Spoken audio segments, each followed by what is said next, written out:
I ain't nothing like him, ain't even similar. Original, doper, not a starter or finisher. I educate my listeners, give them motivation. Put your mind to it, hard work and dedication. Real, recognize real, always keep it true. Not too many of them left. Endangered crew. My homie told me never let them change you, and never forget where you came from, who raised you. Peace. Ain't enough on the streets. The people getting hungry while the government's feast. Raw. Some ain't seeing what I saw. The everyday struggle and corruption with the law. Real. Some can't afford a decent meal. I was broke without nothing, so it's something I can feel. Down.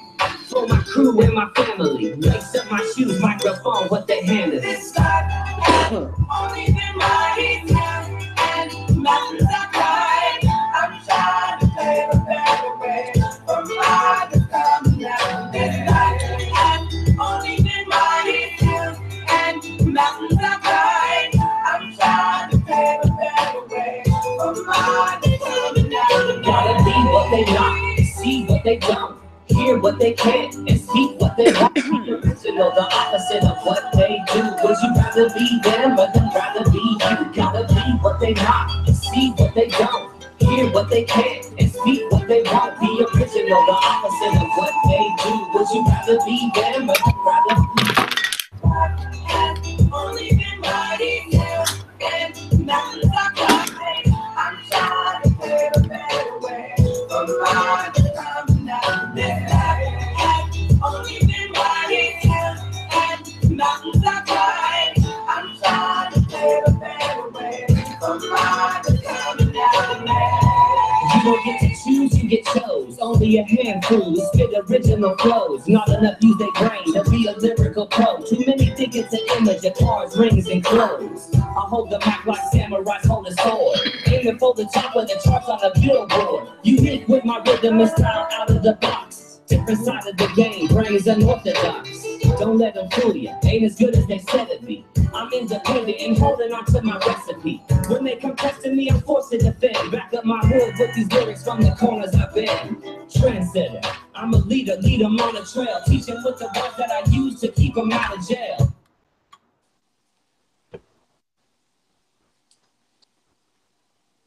Hi, everybody. How are you doing? Welcome to the show, Weed Nerd Live, episode, what, 304 now? Holy shit, 305? God, we've been doing this forever now. So the first thing I got to tell you guys is something funny. So we always like to go with funny first. So there's a reason that we don't have Malik in the channel tonight. He is our executive producer.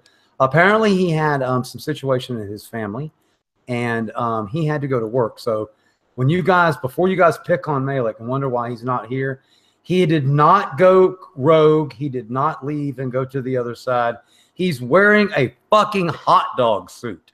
So that is why fucking Malik is not in the channel moderating tonight. But we are happy to have Mattager in the channel tonight. Mattager has been kind of a hidden moderator for a while. He has been working with me on the wiki page and some other stuff. Also works behind the scenes for everything. So welcome to the show and welcome to the panel tonight, Mattager. Thank you for having me, Sub.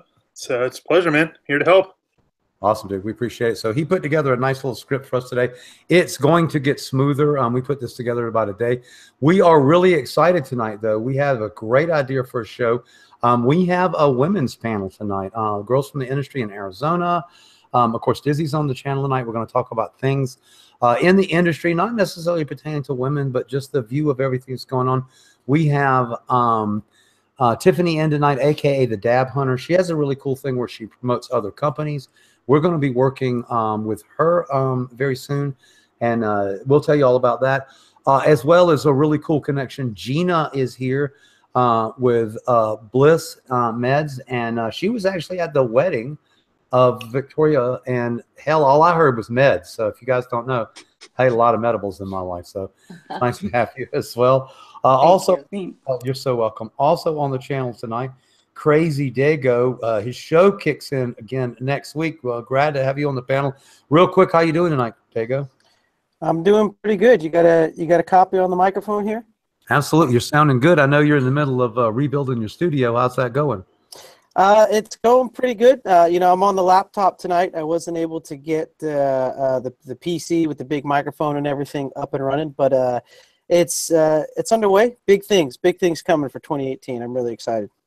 Dude, well, we're really excited. If you guys don't know, I always like to give props.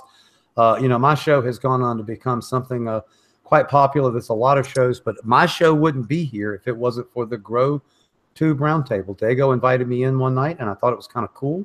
We did it on my laptop, couldn't hear shit. And I bought a microphone and a camera, and we've been going ever since. Also, if you guys don't know, Dago was nice enough when my house burnt down to take me in, basically give me his house. I mean, he's like, hey, sub, front door, computer, refrigerator, make yourself home, boy. I'm going to work. So I couldn't have got where I was without Dago. And as I left California, you know, it feels like I left some friends. But what happens when you leave an area? You get busy doing your own thing. But I never want you to think, Dago, for a second that I don't appreciate everything you do for me. And you'll be happy to know that Toke would be sleeping on the bed you sent with him, but Dabby took the fucking thing over. So does he? Oh yeah. Wherever Toke is, so she lays there. So at least it's getting used. That's good. Yeah. Also on our panel tonight is Eli, a head grower designer for our project here, Subcool's The Tank. He has been working tirelessly with TJ Will, who is not here tonight, on the way back from a conference. You guys have been in the weeds all day long with the lawyers. So are you seeing red line in your head? Can you hear me okay? We can hear you, sir. Cool. Yeah, I was literally word by word, line by line for 4 hours straight today, and I think it was like 3 hours yesterday. And it was fucking the most intense shit I've ever fucking sat through. So it was fucking awesome, crazy. But Will and I fucking were always on the same page, and it was just making the attorneys make sense of it all and clean the shit up. You guys are awesome. I can never, ever repay you or Will for what you've done. If you guys don't understand what we're doing, this is how silly it is. If the piece of paper says the fucking weed has to be red to be harvested, and then you spend 2 fucking days well, what is red? Well, when it's harvested. And it goes on tirelessly for thou, therefore, Jesus. Like, literally one word changes the entire contract. One word makes the whole contract null and void. One word fucking like mind-numbing shit. It is so awesome. Well, we're going to get it done. It looks like we will get the contract done before the first of the year, though. We're fucking growing a shit ton of fucking weed in 2018. Yes, we are, brother. Yes, we're going to grow a shit ton of weed. So, all right. You know, I move a little fast in the show, so let's slow it down and let's get high. I think it's time to take a puff. So everybody needs to do a dab, smoke a bowl. I sent the link to Farmer John. He should be here in a little bit. I also see Kitty Love in the channel. We sent you the link in your email, so check your email, and you should just be able to click on the link. But have no fear. There's plenty of time on the show tonight. We'll get a couple more people in. The show always gets started kind of slow. So that's where we're at now. So I am smoking some of Farmer John's cookies. Oh, my God, it tastes so good. There's MrBond. We tried to send you an invite and don't have your email. We're lost without Malik, to be honest with you. We're going to get it all back. So I want to kick it over to Tiffany and tell, a.k.a. Dabhunter, I went and checked out your channel today. Lots of cool stuff going on. So tell us a little bit about what you do here in Arizona and a little bit about what you are going to do tomorrow before we talk to VictoriousMedz. Absolutely. So I work with like a lot of different companies, just freelancing. I'm a stay-at-home mom. I use cannabis, so working at a dispensary was difficult for me. It required a lot of my time. Freelancing with the collectives and some of the smaller companies has worked well for me because they just support me and they support my idea to help the community and like give back to people who are actually listening and paying attention to us and agreeing with us and actually gonna support us when we're gonna need them to. So tomorrow I'm going to do a stash and dash with you guys, and I'm gonna have some of AM's products in there too. But Victoria contacted me today and asked me if I would come and hide some products. I basically hide the products, send hints out, and see how many people I can get to come show up. And pretty much I've met a few of the people that are coming. I'm having a little get together tonight, and a few of the people that are coming to my get together are people I met in the stash and dashes. So it's like, I think the best way for us to push our message is to keep our community tight and keep our message joined, so we can all like have tell everybody the same story and be on the same page and feel good and be able to do what we want to do without having repercussions. No, I agree. Negative repercussions. I like it. And I'll go ahead and tell you right now, I don't know if I have any back there or not, but we'll get it to you. So we're going to make sure that in that stash and dash pack, we have some UVA. So that's the hot thing right now. So we'll make sure that we get that to you. What a cool thing that you do. And as I mentioned to you before the show, would definitely love to be a part of the things you're doing. I love the cannabis community here in Arizona. It is it's this little wave that ripples right underneath the industry. And I think it's really cool. And I'm happy to be a part of it. Farmer John is joining the channel tonight. How are you doing, big guy? Real good. Took me a while to get the link, but I'm finally here, so I'm ready to do this. Awesome, brother. We sure appreciate you standing. Just so you know, I fucking hate you, you bastard. It's a good thing that they're going to sell us, make us a lot of money here on this deal. This is how much hash I have left of the one you gave me last night. So kiss my ass. I can do half-gram dabs of this stuff, and it is just going down, down, down my throat, and I love it very much. All right. I want to kick it to Queen Bee, as we call her. Miss Victoria, she has taken over Subcool Seeds by storm. She pretty much runs all the shit that me and Will aren't running, taking charge of the internet. Also has been a mediator through my whole thing. So how you doing tonight, sis? I'm doing all right. Now that I got the laptop, I'm good. Daddy came home with the laptop. Oh, yeah. I grabbed it from him while he was still pulling in. So I finally got it, so I'm good now. Yay. So tell us what's going on. A whole bunch. Trying to keep up with everybody and getting Subcool Seeds out there. I'm super excited to get together with Tiffany tomorrow and do the stash and dash. Just trying to keep things positive. Well, I understand that you are in charge of this new 2-for-1 deal, which is if you are a Subcool rep out there and you have Subcool Seeds for sale and they're going a little slow because there's so many damn people out there. I recently opened up a Weed Word magazine and every single ad was a seed company.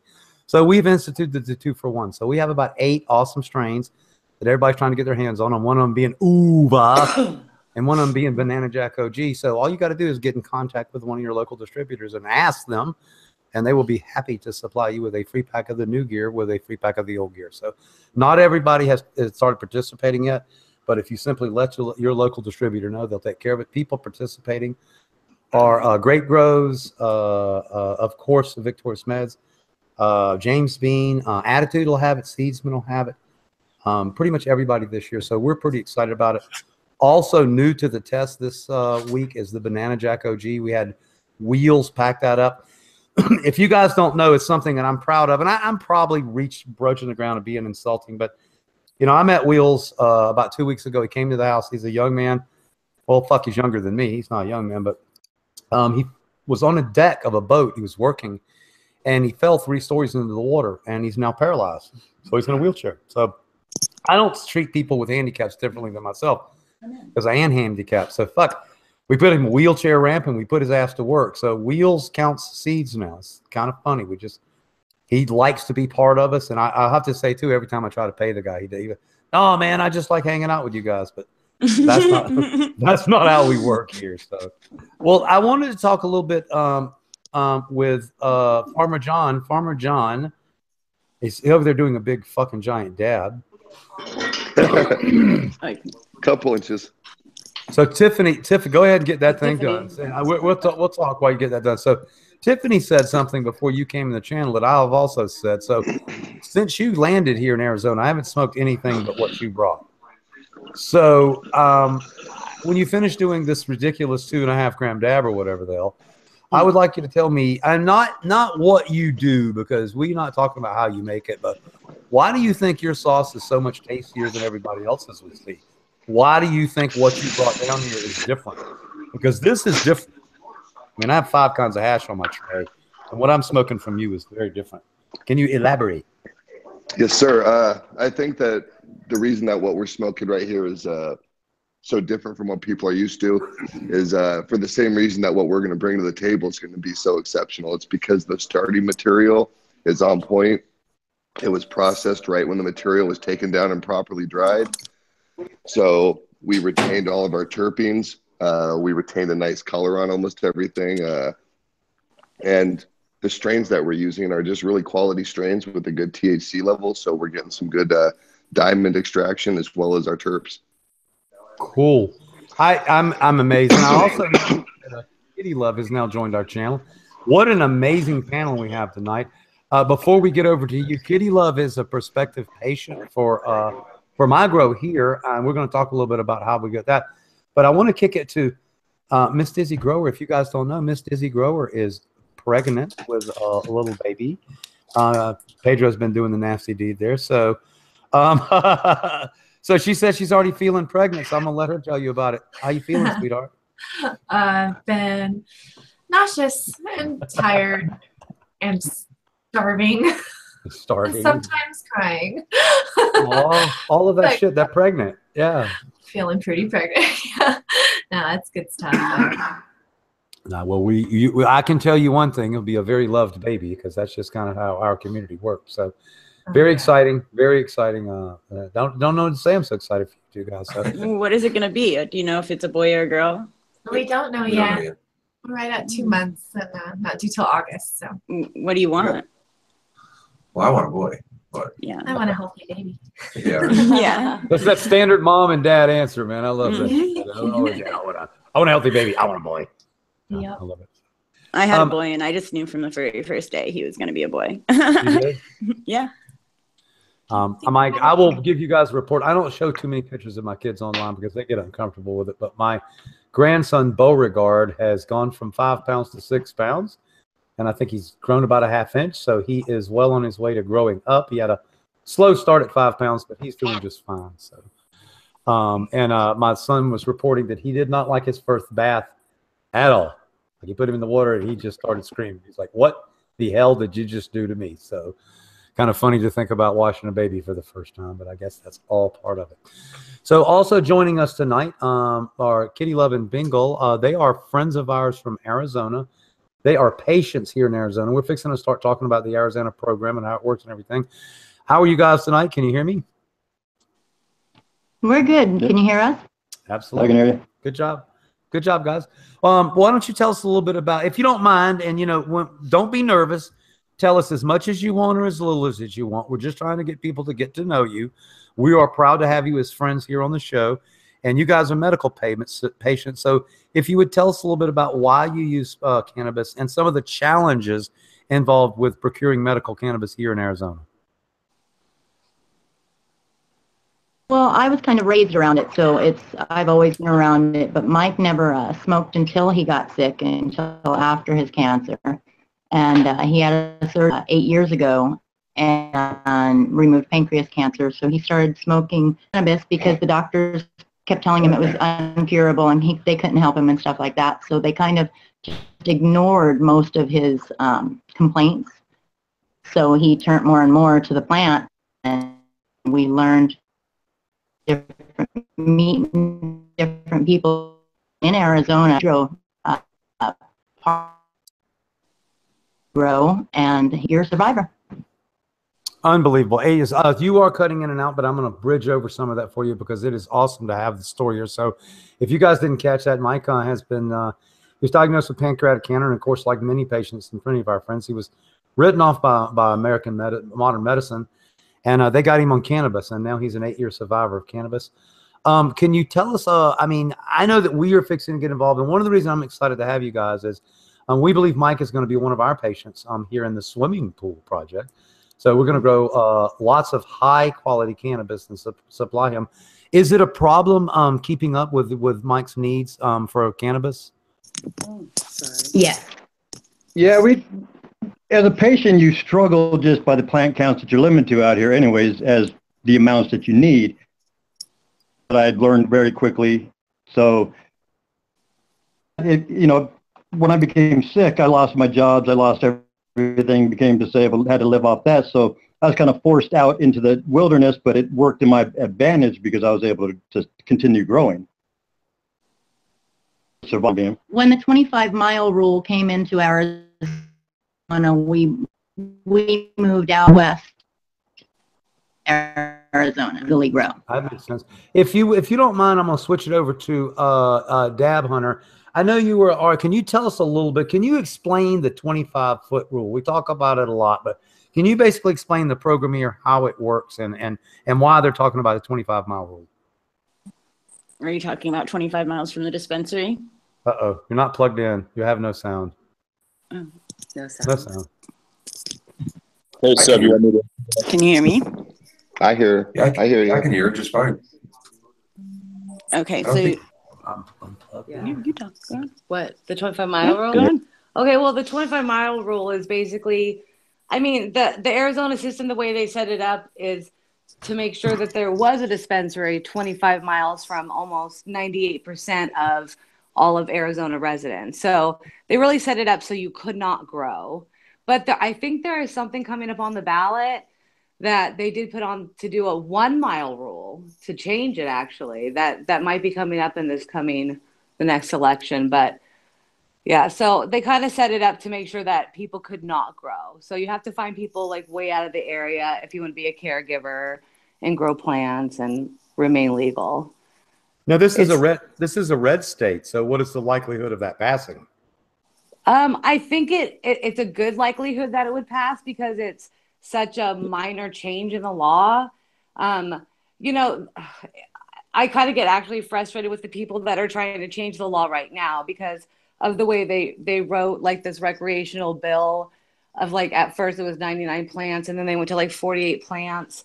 And it's just ridiculous. Like it's, you know, even the federal government said that they would respect a heavily regulated state, you know, in medical and not necessarily recreational. I mean, I personally think the state should stay more medical, but that's a whole nother subject, just until the federal government catches up with what should happen. But in Arizona, nothing like that will pass. But that's what is being proposed. But it's a whole nother group. It's actually, I heard it was dispensary owners, maybe, or that were fine with the 1-mile rule and to actually take the state fee from like $150 down to like $10, because that's really what it would cost to process it. It should be something more in comparison to like a driver's license reasonable. Or, you know, Yeah. not like $150. That's ridiculous. Yeah, because how is someone who is paying for other medications Right. that has serious? Right. My grandfather, he had lung cancer, and he was in the military. He couldn't afford to pay for his cannabis plus all the other stuff he was supposed to pay for as well. Right. Yeah. That's, to be honest, that's like, one of the things that infuriates me about the legalization medical market is in Oregon, when I was a medical producer, we were medical producers. That's it. There was no recreational. There was no smoke screen. We provided a ton of medicine to our patients. And now, if you are poor, it is really fucking hard to get medical marijuana if you're poor. Right. The cost of the permit, the cost of the cannabis. I have a friend in Channel now, my girl. She lives out in Tucson, and they just don't have a ton of cannabis. And she struggles. She makes MBO, and she struggles to get enough cannabis to make MBO. And without MBO, Right. she sleep. I actually even talked to the people that are doing this, the Safe Arizona. And I said, you know, why not write it in a medical way? Because I do think the Arizona people are compassionate on a medical level to write the prescription for how many plants they would need. So if they need 50 plants, then they get a prescription for 50 plants. But he wouldn't listen to me. So he just wanted to go with 48 plants for recreational, which will never pass in Arizona, ever. Nope, it's not going to pass. Can I ask, Mike, do you guys, is an ounce a week a good amount of cannabis for you guys, or is that not enough of high quality?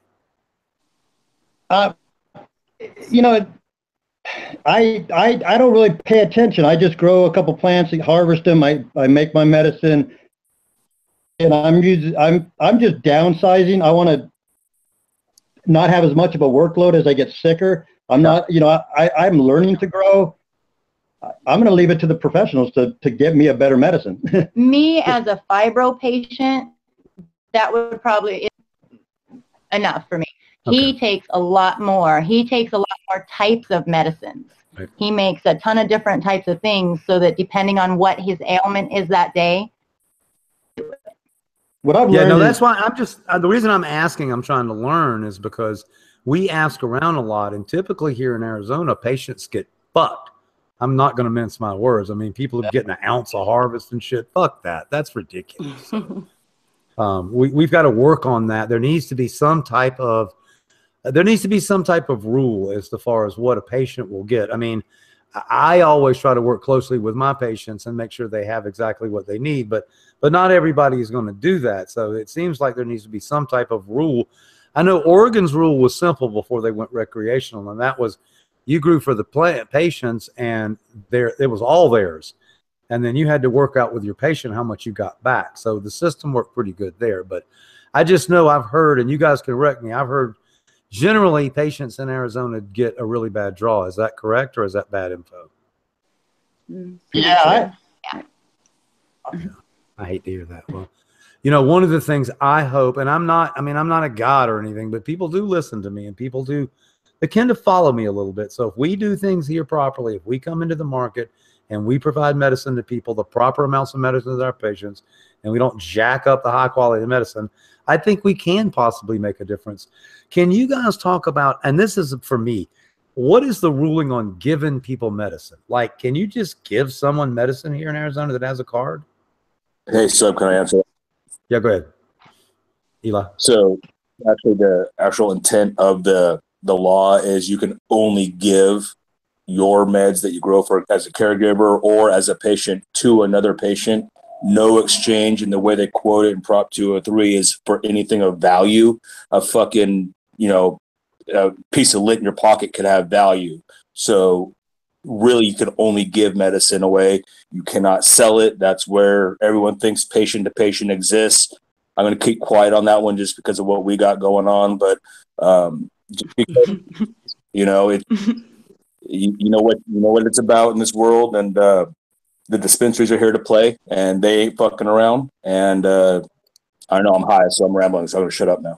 No, but you made a good point. I mean, cannabis is $45 for some fucking edibles here. It's outrageous. And you said something is key. So one thing in Oregon that's pretty, and I speak of Oregon and California because these are the two places that I've done medical. But like, it's pretty common in California to say, hey man, I'll come mow your fucking grass if you give me an ounce. That's really common, and you can't do that here in Arizona. And I mean, by law, you can't do that. That's We're going to have to jump off here in a second, but on that note, just because I have people coming over to my house.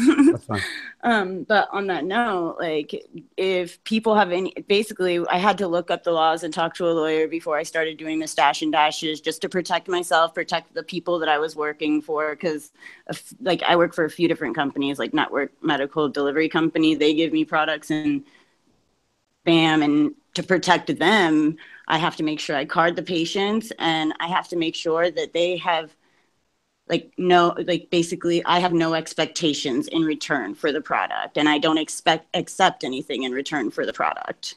So that's pretty much the rules, but it makes it easy and fun for me to go and just give stuff away to patients, which what better way for people to get their name out there, get different companies loving them, get different patients loving them, knowing about them, supporting them, because obviously if we don't have the patient support, then our companies aren't going to thrive. Like, it's all about the community. Like, really, social media is killing it right now. So that's like what marijuana is going to thrive off of right now. And I think like giving back is the best way to get people paying attention and wanting to support. Awesome. Tiffany, can't wait to meet you in person. Gina, we need to hook up. I'm a medible junkie. You got the Bliss Medibles. Oh, great. I've got some great stuff for you. I'll send some stuff with Tiffany tomorrow. She'll bring you some stuff. Definitely. I can actually vouch for her stuff, and that was years ago. So I can only imagine how much better they've gotten. Oh, thanks Awesome. so much. Thank you guys so much. I can't wait to joining see you tonight. too. I know. I'm so excited. Awesome. Sorry. Oh, you're good. Thank you, guys. Bye, Tiffany. Thanks for having us. Bye. Bye, everybody. Bye. Thanks. Cool. That's Tiffany and Gina, some locals in the industry here. Tiffany does Dab and Dash, which she helps promote local businesses, and we're going to do something fun with her tomorrow. So if you are in the local area and you are part of that, make sure that you look for what she does, because there's going to be some UVA hanging out. So tell us, VictoriousMedz, do people actually ask you for UVA, or is that just in here? Oh my God. And they actually want me to say it the way that you say it. They do. Like, that's the worst part. Well, and I'm like, Victoria, what's the name of her company again? Bliss? BAM, right? BAM? Bliss Alternate Meds? BAM. Yep. John, help me out here. It's BAM for short, but yeah, it's Bliss Alternative Medicine. They make really great medibles. Awesome. I want to go back to Mike. Mike, you said you do several different medicines.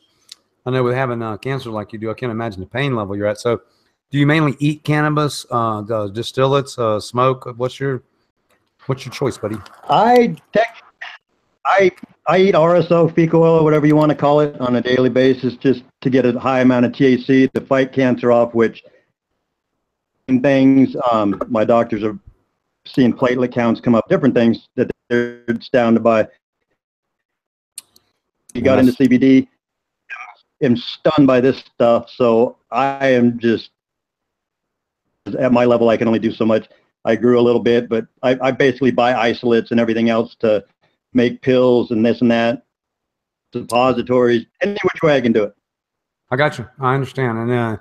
And I mean, for treating pain, there is nothing like CBD and isolates and stuff. So, well, we're going to work on getting you a better source here, and we and you will talk off cam. Thank you so much for coming on, showing the face of patients. You know, we talk a lot about cannabis. We talk a lot about the commerce of cannabis.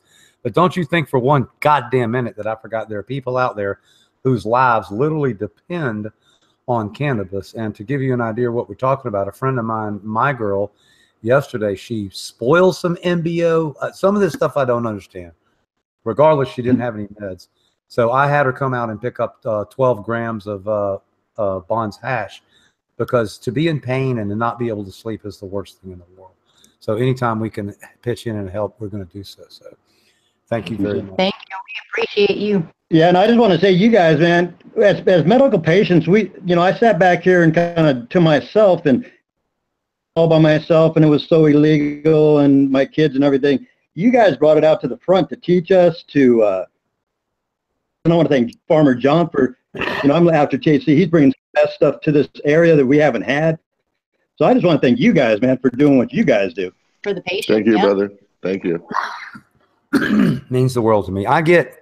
To this day, I still get those emails. I mean, I don't share them that often, but I can still get those emails of people that tell me of the quality of changing a life, either for genetics or simply teaching them how to grow a plant. So I love to teach people to grow. Speaking of growing, Dago in the house tonight in the new studio. How about it, big guy? Are you excited for the new episode?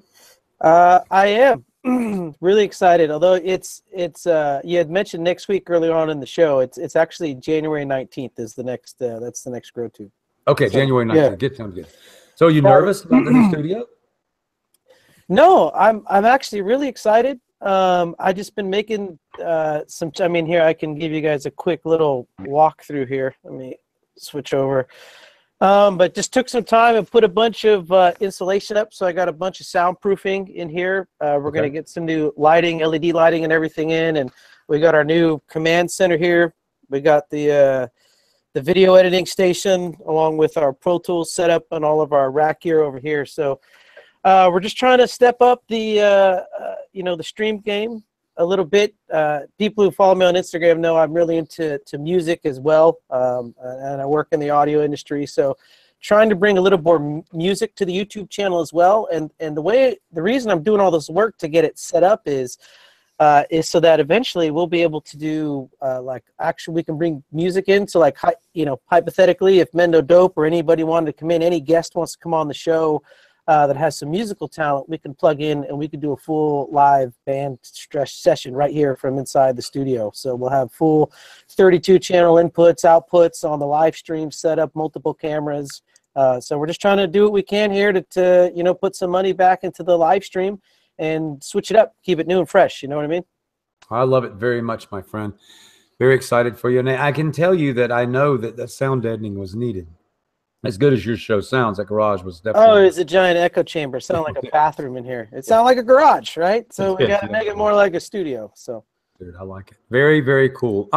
Dago, I want to ask you kind of an off-put game. So I have this 49-inch gaming monitor and this super badass gaming rig, but I'm not much of a gamer, and I was going to download something off of Stream, and there's a billion fucking game. I mean, most of the war games you guys play, I'd be dead in a fucking heartbeat. But I mean, is there anything I should check out to play on this giant monitor that I'm missing out on? Anything I should goof around with? Yeah, I can give you a list of games offline, and I know a lot of us have been playing a lot of Fortnite. That's a free game. So me, Wookie, Ninja, a lot of the Ocean Grown guys, we all get on and game at nighttime. Those guys have been streaming a lot. We've been messing around on Twitch. For those guys who like to guys and gals who like to watch video games. But I'll give you a whole list of stuff you can play, man. There's lots of stuff you can still do. You can keep up with us. Dude, I'm such a junior. I go to the Best Buys to look for a video game. I'm like, where are your fucking video games? He's like, over there. There's like one video game. I'm like, what the fuck? He goes, you got to get a Steam account. And I was like, oh, okay. The game has definitely changed. Everything's digital now. It's all digital. Yeah. Well, music too. I'm the same way. I mean, I still like to go buy CDs. I bought the Led Zeppelin BBC studio sessions. I haven't taken it out my fucking deck since I bought it, so I'm just that old school. But I need to actually sit at the Play Store one day and download music. I mean, you don't really shop anymore. I used to go to the record store and spend hours sitting there perusing CDs. Oh, that was a Friday night in high school. It was all right. Well, let's go hit Tower Records. Yeah, but we just don't do that anymore. Yeah. All right, Pedro, Dizzy. So what do you guys got going right now, other than petting the cat? So what do you got going? You're done with the season. You're into the season. So what's going on over there in the world of growing? I'm still growing indoor. I've always got the indoor growing. Right. It's pretty much perpetual. Still waiting on a light from Mouse, and then I'm going to purchase a little 3x3 tent for a highlight tent for like genetics and whatnot. You still doing sips? You're still the sips guy, right? Yep, still doing sips. Man, did I fuck them up this last time. I essentially ran. So the whole thing with the sips containers is you top feed, you put your nutrients and you're mixing everything up on the top, and you just kind of let it, let the microorganisms in the living soil eat the nutrients and disperse them, make them available to the plant. Well, I forgot to put those nutrients in the pots this last time.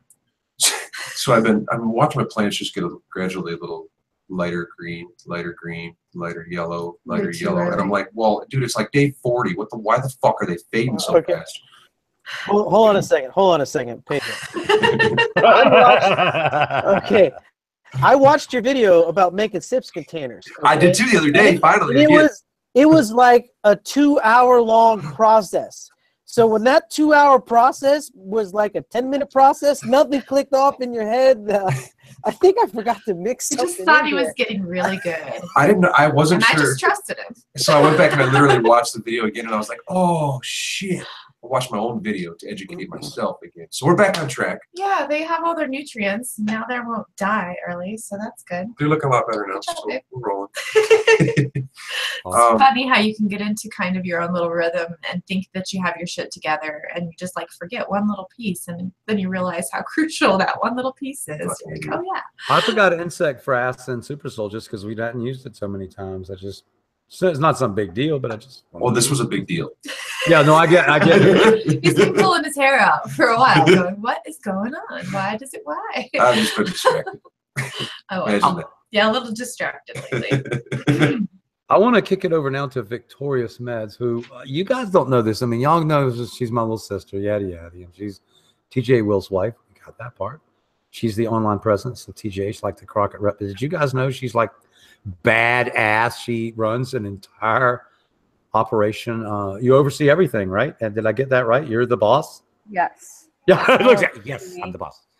Yes, I oversee everything from payroll to, I Just got a guess, big human raise, too, yeah. resources.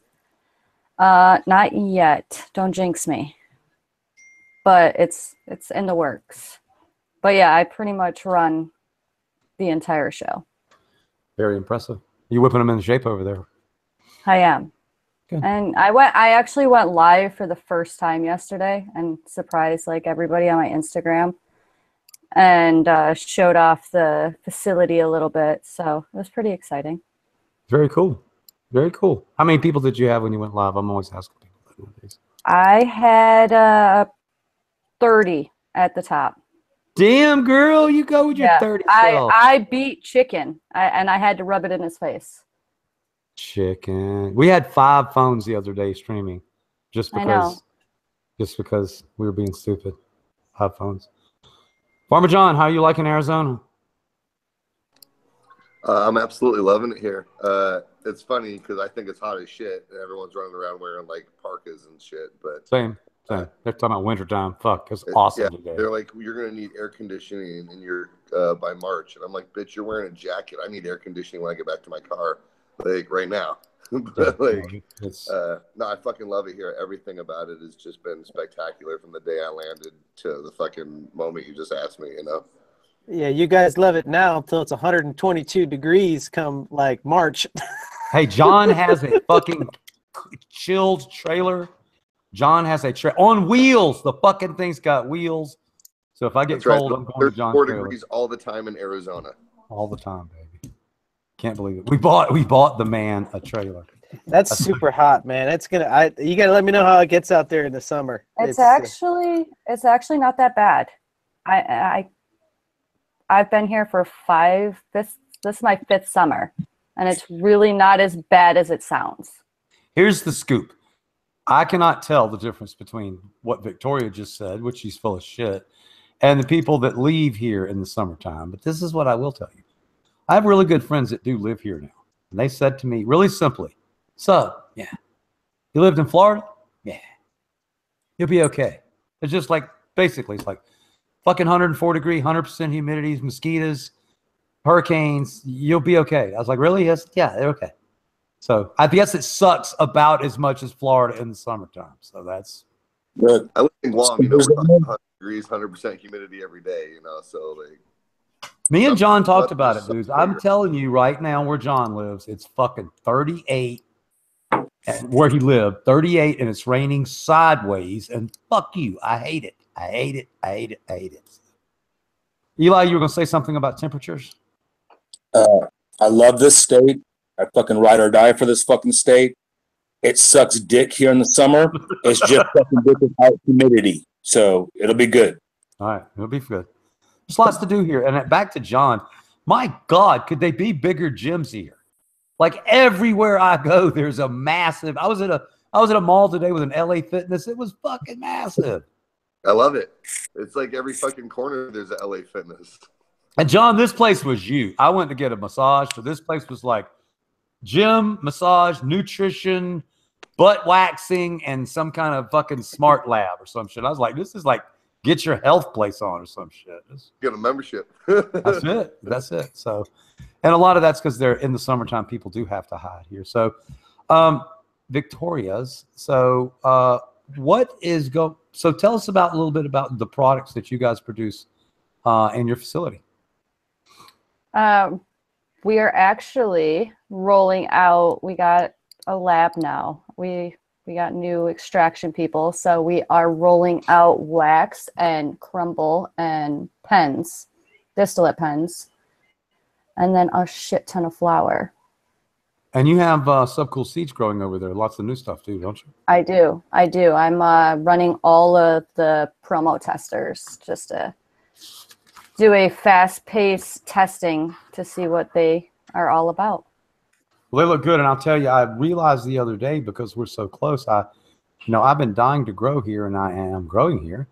But because of you, by proxy, I'm growing like 10, 15 strains, which hell to the yeah. We'll be seeing what's going on quickly here. So I'm very excited about that. Our poor grower. I'm like so anal with him. I'm like, you need to make sure that these are taken care of right. I need all details. Like, you tell me if a leaf turns. He hates me. He hates you. There's got a lot going on. I wanted to talk just a little bit about a couple of things coming up on the show for 2018. We want to bring Solus-Tech on. So Solus-Tech is the lighting company that sponsored me. And I had a really good conversation last night with Tyler from Hortilux, who he was busy tonight. He's traveling with family or to be on here to talk about this. But, you know, we talked a lot. And I'm telling you guys this because anytime I find some shit out, I like to pass it on. So I did not go with Monsanto. With Gavitas because Monsanto bought them. And I also know that they are a Chinese company. So I was like, all right. So I'm going to go with Solus-Tech, American company, right? Well, guess how many DE fixtures are manufactured in America today? 0. Big fat honking 0, buddy. No fucking body. So no matter who you buying the shit from, they're coming over in a fucking container and being assembled here. Having said that, I really like it. Yeah, to be a stumble, right? Yeah, but designed in the U.S. is kind of what you're looking for now. And that is what we have. The Solus-Techs have a little bit wider lens. It's got a little bit wider footprint, so we do like that. We also like the fact that they gave us the bulbs at an extreme discount, $250 a piece. I mean the fixtures themselves. John hung them last week on some Jurassic chain, so we're pretty fired up. We are, however, going to run Hortilux bulbs. And this is where I may start controversy with my sponsors. The DE bulbs that Solus-Tech sent are simply Chinese bulbs. They're marked Solus-Tech, but they're sent over and put in a box. And so the Hortilux bulbs are made in America. And, you know, I mean, I'm not going to sit and run half, but I've always been a person who believes in that. And as importantly, Tyler gave me the damn bulbs that caught for nothing. I mean, he's like, Sub, we can't give you, and I'll tell you this, Eli, he's like, we can't give your new plant bulbs for free, but certainly at your house, we will be glad to take care of that sponsoring. So, but they do want to work with us, so bad. So you made the right call in replacing those bulbs. That was 100% dead on. He was right on that. So you do the same thing. If I can talk to you, because you run a lot of fixtures. I don't talk to Eli a lot about tech. I will soon. So you run a lot of fixtures. So what do you think about the fixtures? Fixtures, I know what you say about Monsanto and all that shit. Gavita's still made in Holland. Best fixture I've ever run in my life. Solus-Tech, yeah, American made. I get it. Or American engineered. China factories are China factories. Good 1 month, bad the next month. You know, I get. I'm not going to knock anybody in the industry. You know, everyone has their place here, and I respect anyone in here. But you know, I have my favorites, but the Hortilux bulbs, you made the right call in switching that out. The actual fixtures themselves, you know, I'm still going to ride or die Gavita.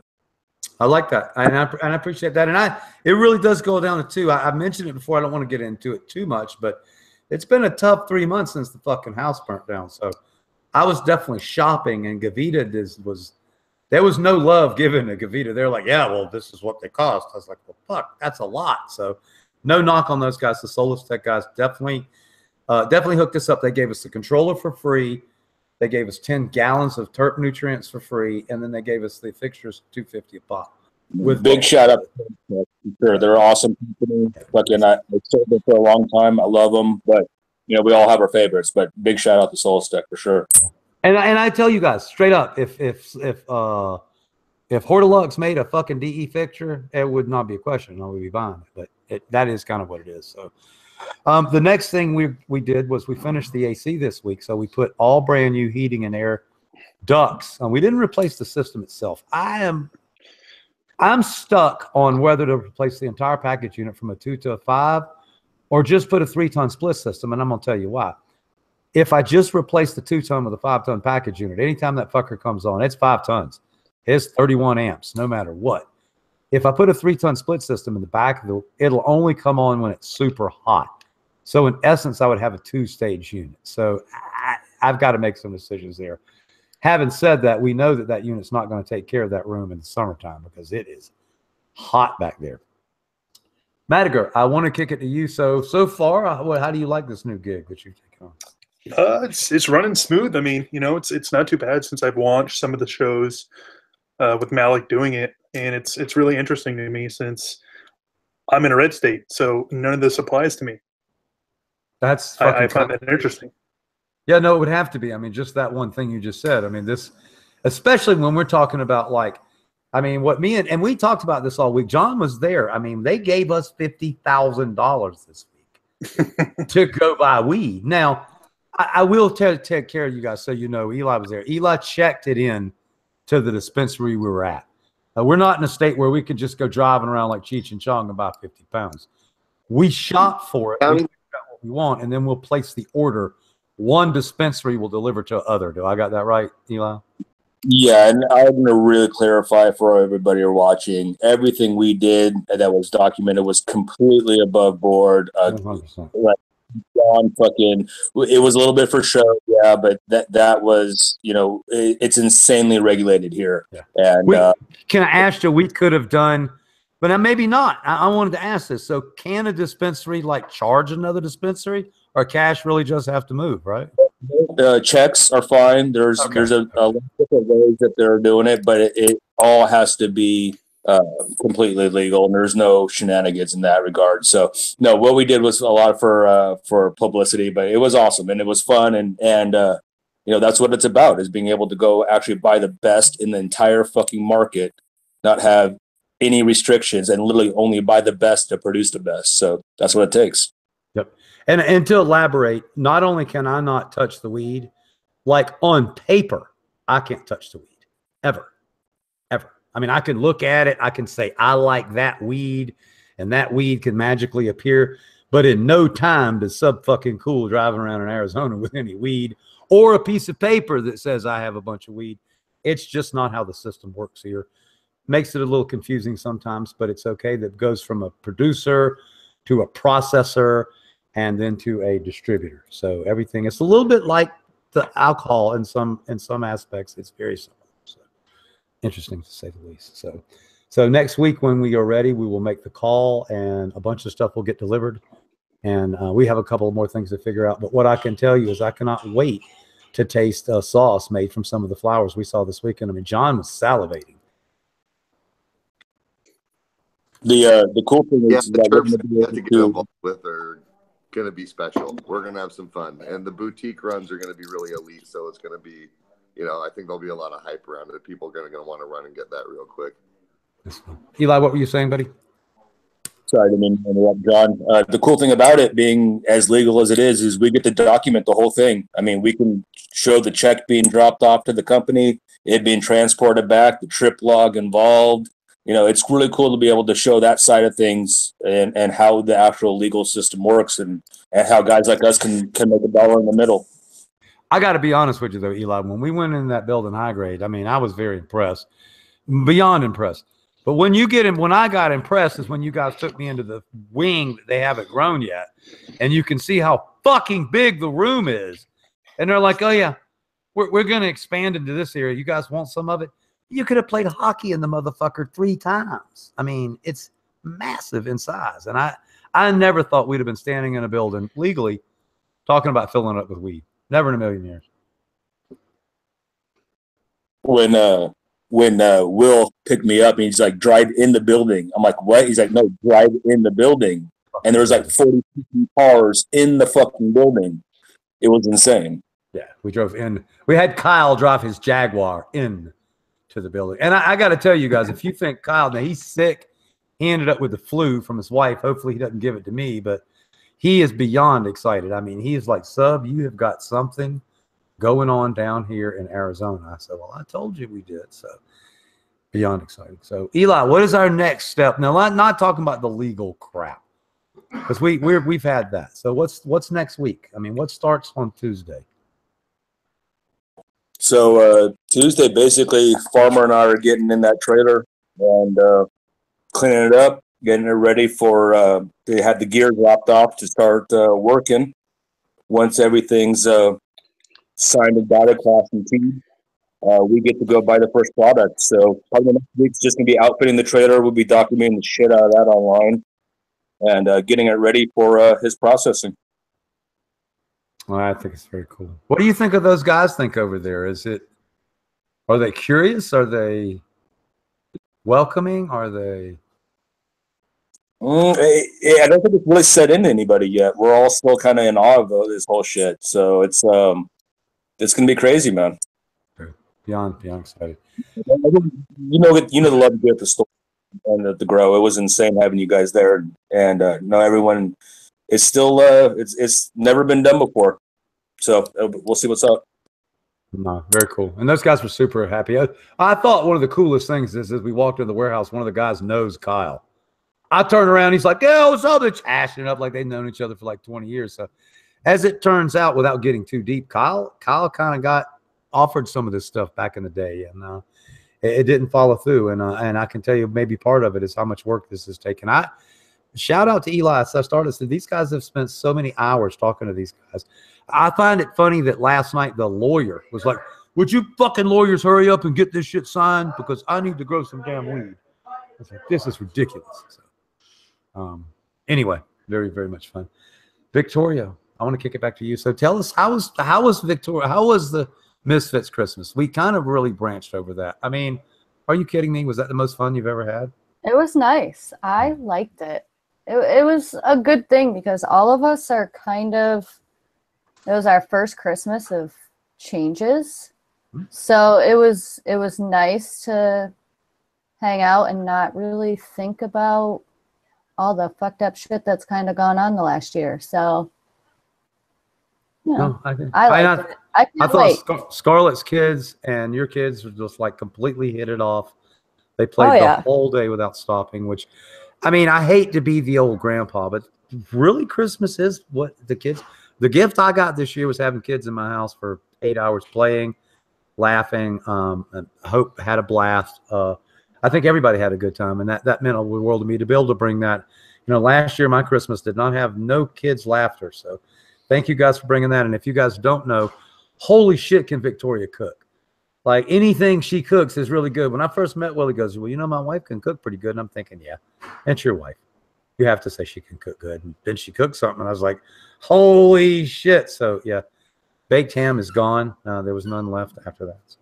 Don't forget to shout out Stoney for the deep fried turkey. Stoney cooked a deep fried turkey without making a giant mess, and it was perfect. Mm-hmm. And I got to tell you guys, I've talked about it before because there was very little hurrah, but he filled the thing up with water and he dipped the turkey down in the water and he made sure that it didn't overflow into the thing. And it made so much sense that is exactly how you would make sure you don't catch on fire, because we were waiting for chicken to catch on fire. I wanted to see a chicken, and he didn't. He knew how to do it. So very impressed by that. The squeaking, by the way, in the background is my dog, who never squeaks anything unless I'm deciding to shoot a live show. It's the only 2 times in the entire time she's been alive that she squeaked the fucking toy, and that's when I've been live on the show. So dogs have why do dogs take your shoes, your socks, and the piece of paper and not the 50 things that you have for them to play with? Is there some kind of law or some shit with that? I don't know. Because it's got same reason why. Yeah, and the same reason why kids play with the box rather than what came in the box. Okay. Yeah.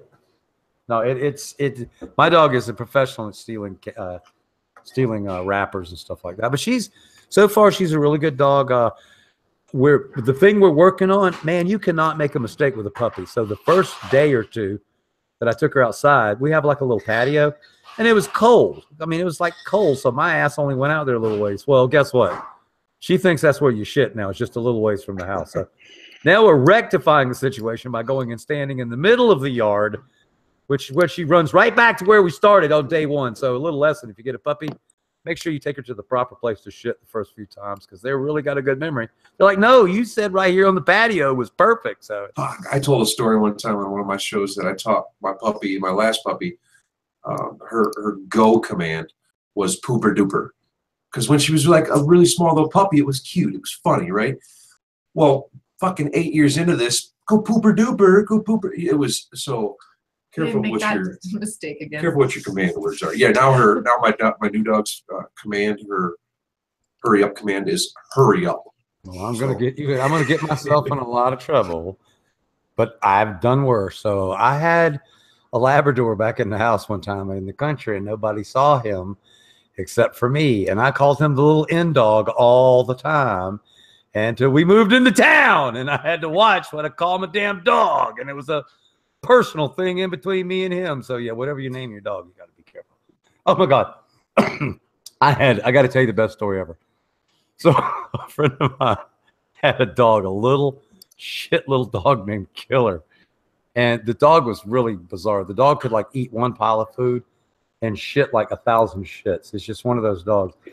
So I'll never forget one day he was fucking running down the road after his dog, and his dog was chasing after this little girl, and the dog was not going to kill the little girl. I must tell you the part of the story. He was going to lick the little girl, but what I saw is this redheaded dude running down the street behind the dog toward your girl, yelling, "Kill her! Kill her! Kill her!" And I'll never forget it as long as I live, because it looked like he was instructing the dog to kill the girl, and he didn't realize how fucking stupid it was. And I was like, you do realize you're standing in the street yelling, "Kill her! Kill her!" Anyway, the funniest stuff we do with dogs.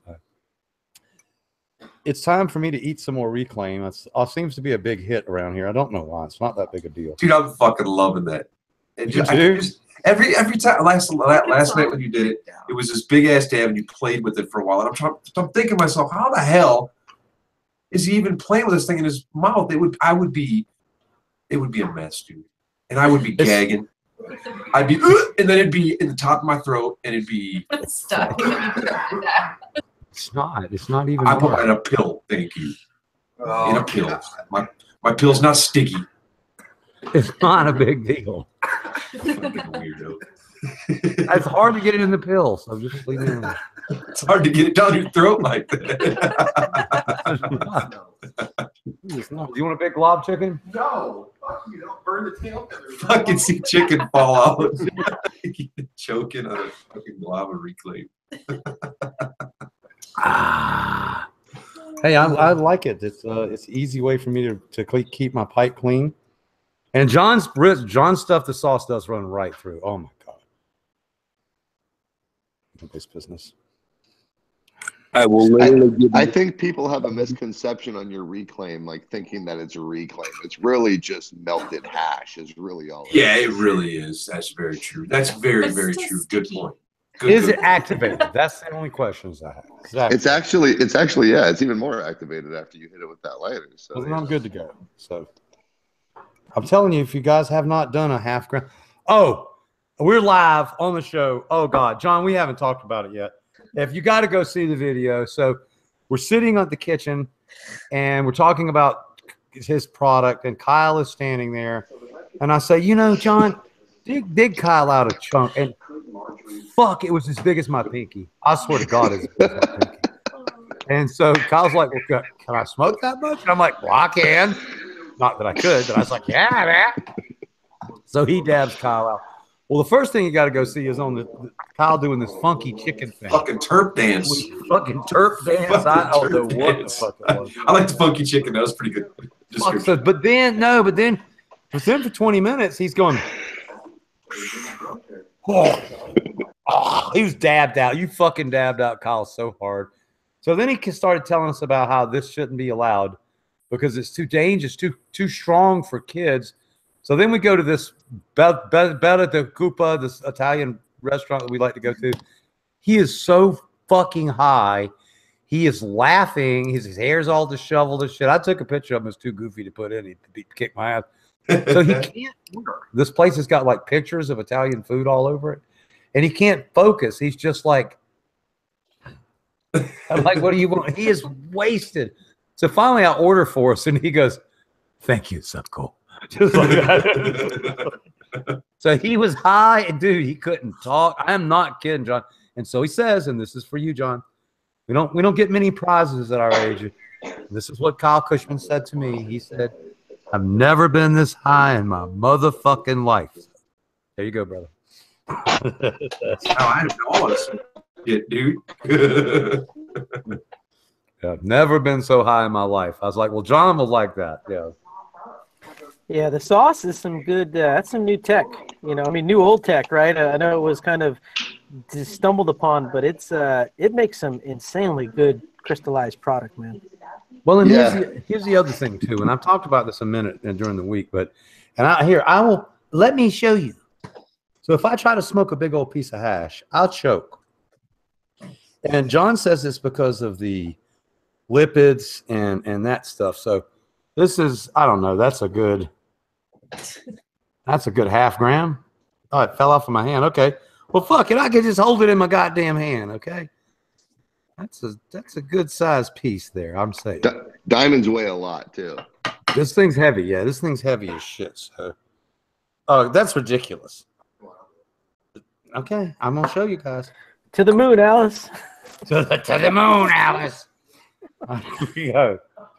Don't start, Stoney. You'll kick your. Use the ray gun. No, I can't use the ray gun. Oh, kill me. Okay, here we go. I'm trying to show y'all how smooth it is by smoking a 3/4 of a gram fucking rock. Kill you with the ray gun, too. Look at this thing. Look at it. It's sticking up above my pipe. Watch how fast it drips down through that fucking screen. Okay, catch your breath. It's very smooth, is the point. So I'm probably gonna cough in it. Well, that's where it gets you, right? It sneaks up on you because you don't realize how big of a hit you're taking because it's so smooth, and it's like 94% THC.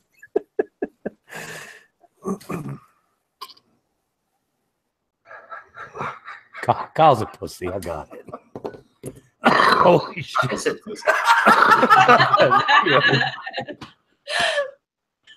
Yeah, it might have been a good one.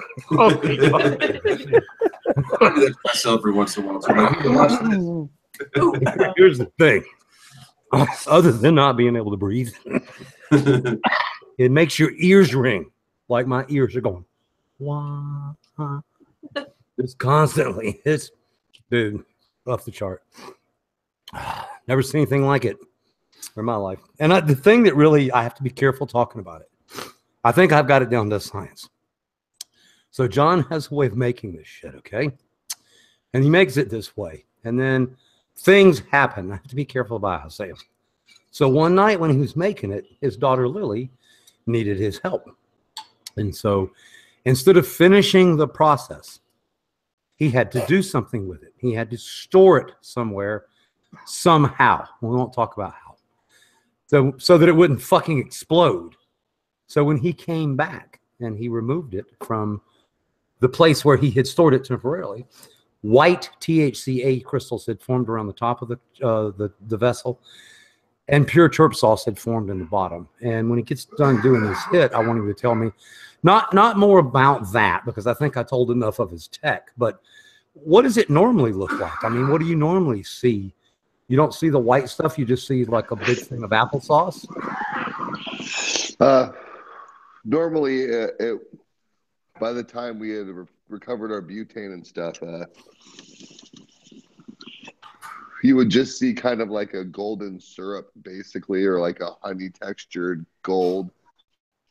But because we had to use this storage technique and pressurize everything, it created a different reaction, or it just created a reaction that we'd never seen before, just because we never thought to just soak shit. You know, we'd always recovered our butane, slapped that bitch in the oven, and got back to it. So we just started to see this reaction between the THC that we'd never noticed before, and started running with it like that. I'm gonna put you on a spot. I know you didn't get to smoke any, but what did you think of the crystals you saw over there at that place yesterday? I thought that everything looked pretty good. I think that there's a couple companies out here that make some really pretty, really nice terpened crystals or diamonds. But again, I mentioned this to you. I'm not sure if I mentioned it on the show, but I kind of feel like just with the CBD diamonds that Jason from Phenotype was talking about having more residual solvents in them. I think that maybe some of these bigger diamonds that the kids are creating really do have a little bit more residual solvent. And it might be a pretty little diamond, but I think that the purity of the product that we're bringing to the patient is above all more paramount than how pretty the diamond may be. What a great thing to talk about. So we'll do some R&D. John, so somebody in the channel. Eli, I got a question for you. So somebody in the channel said that Arizona will kill with sauce because of lack of testing. Make no mistake, our product will be tested. So Eli, can you talk a little bit more about how we're going to get tested? Maybe who? Yeah. So that's exactly what I wanted to talk about. So Arizona sucks when it comes to testing, and anyone in this channel right now, anyone watching is laughing their ass off right now. We're going to be the first company or the first product, if you will, on the market that's going to be tested at the source before we even touch it. If it doesn't pass that, we don't even start. We'll test it after we touch it, whether it's our own stuff or something that you approve. So not only will it be tested, it'll be tested at the 3 best facilities that are here in town. So it'll be triple tested. We don't have to do that, but we're going to do that for the people that are going to be consuming it. So not only will we have it tested before, during, and after, and publish those outright, and we'll be the first people just doing that, and not because for any particular reason, but to make sure it's done right, and no one else is doing it. But you know, Eli, this is something that my friend, my girl's talking about. She's a caregiver over in Tucson, takes care of several people. She's actually out working right now delivering CBD. She believes that when we start putting product on the shelves with testing on it, the other fuckers are going to have to keep up because everybody else is going to say, well, what's in your shit? So we might change the industry just by setting a higher standard for ourselves. I think it's not necessarily going to be market displacement, but it's going to be a form of that. I mean, we're not going to drop the prices so far below anything to ruin the market here, but we're going to be doing things that are so innovative that if the other companies don't hang, they're going to fall to the wayside, which is why places like Seattle, California, you know, are so innovative, because they just have to keep pushing to stay relevant, you know. So other companies are going to have to fucking keep up, otherwise they're going to drown. And here's the beauty about that is you, me, Farmer, and Will, for us to grind it out in this industry and make an honest dollar. And we're not looking to be the Walmart of weed. Our shit's limited. Our shit's not going to be available for everybody, unfortunately, because we can't produce it on a scale to keep it at the level that it needs to be kept at. So that we don't care if we're not in competition with anybody else because no one else is doing what we're doing. No, I agree. And I talked about this a little bit earlier. We had a meeting one time when we talked about price point, and, we don't want to set a price point out of our product that's out of range. We want to provide a better product for the same price as the top products nowadays. So I will say I will take some heat for the prices here in Arizona, but I didn't set them. I mean, gummy bears were $45 a fucking pack when I got here. But what we can do is make sure that once we are producing medibles, that they are of the highest quality. And we don't. A couple of things I keep forgetting to ask you guys. If you guys know a cook in Arizona, and I don't mean a meth cook, I don't mean Walter White. I mean somebody can make some motherfucking gummy bears. Yeah, we will be looking to add a kitchen to our product line as soon as Eli finishes designing. Basically, this guy here is crucial to the dank. Once they build our greenhouse, our grow house, Eli is going to design it. And didn't you design those rolling moving tables over there at Urban? No, I wish I could take credit for those. That's actually just a commercial product available to any commercial grower. But you put the room together.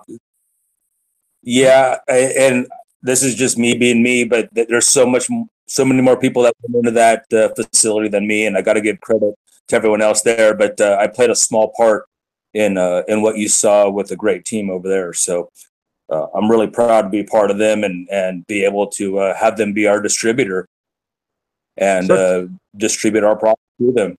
Such a humble guy, dude. So from day one, you have been such a humble guy. It's going to be a pleasure to see what we can do here. So awesome. Dago, tell us about what's growing in your box. I haven't been able to keep up, so I know you're growing still. Oh, I can. I wanted to. I'm happy to get to the grow, but I wanted to chime in on kind of what Eli and Farmer John were talking about, if I could, all about small batch and high quality. You just to put my 2 cents in on that. you know, commercial cannabis is coming, right? You know, the marble of cannabis is on its way. It's coming to California. You know, soon you'll be able to go to 7-Eleven and buy that package of, you know, pre-rolled joints, right? But that's, I think, more importantly, why, unless you have, at this stage in the game with legalization, unless you have these massive greenhouses like some of these guys do, you know, in Northern California, and you're producing all this flower and this name for yourself, it's going to be tough for you to compete. So the focus on quality, small batch, you know, artisan quality, I think is very important. And I'm glad to see these guys doing it. And I just want to throw out there that with the lab testing, for any, just a tad bit of advice for anyone who's in the audience watching and is looking to create their own brand, etc. The lab testing, you know, it feels like it's a tax, right? It's an extra, well, I got to get this tested. It's $100, $150.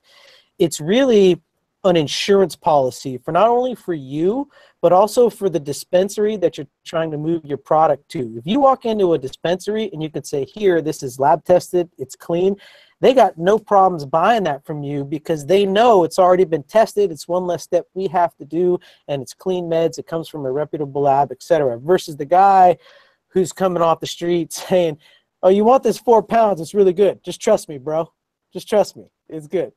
You know, you show up with lab results, it's going to be a lot easier to move your product. And it's insurance policy for yourself as well as, you know, your distributor. So it's definitely worth the time and effort to make sure all your shit's clean, especially with all the nonsense that's coming into the market nowadays. So those of us that can stand out in terms of quality and cleanliness are definitely going to make headway real fast.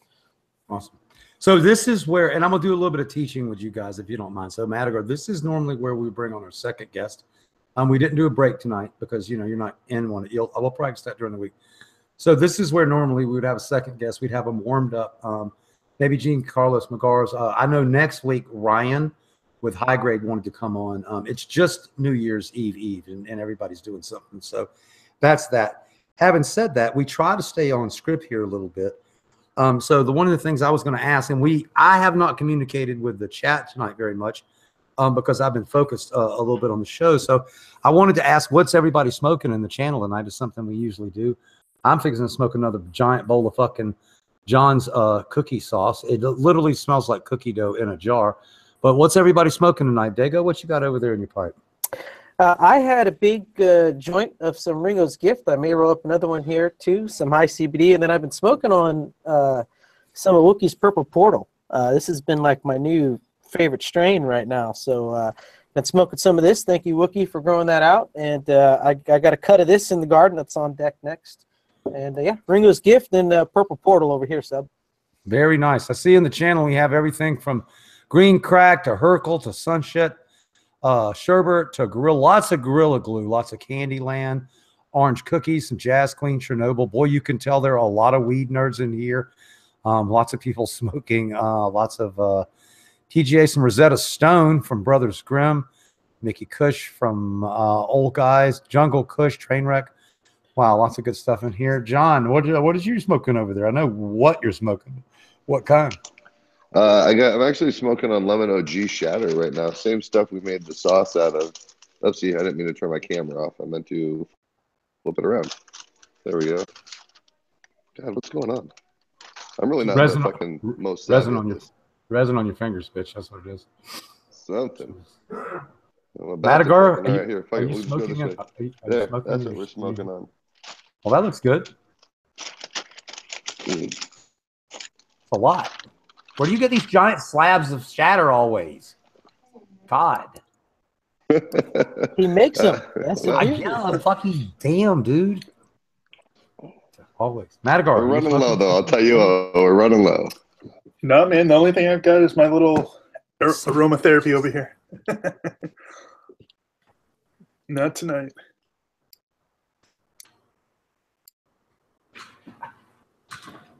Pedro? Is he? You good? Yeah. Sorry, I had to pause there to drop that gram of RSO that Izzy just brought for me. Other than that, just she's over there licking her fingers. Just a bunch of dabs here, a bunch of rosin I pressed out.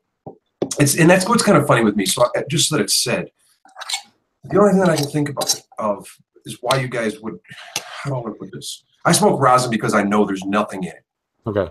So you guys go through the process of maybe growing organic mids, and then you blast the shit out of it with butane or methane or whatever the fuck you blast it with, whatever shit it is. Oh, yeah. And then you purge it the hell out.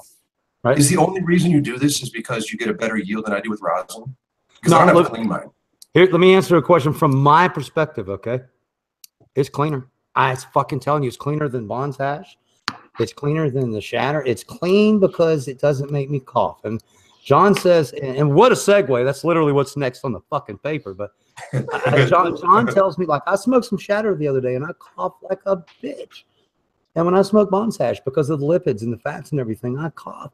But when I smoke John's stuff, I don't cough. And he says it's because it's devoid of fats and lipids. But John, can you first tell us a little bit about the difference between shatter and fats? And a little bit expand on what Pedro was saying. I mean, I used to smoke rosin for sure. I smoked rosin because it was clean. But clean doesn't mean it doesn't have fat in it.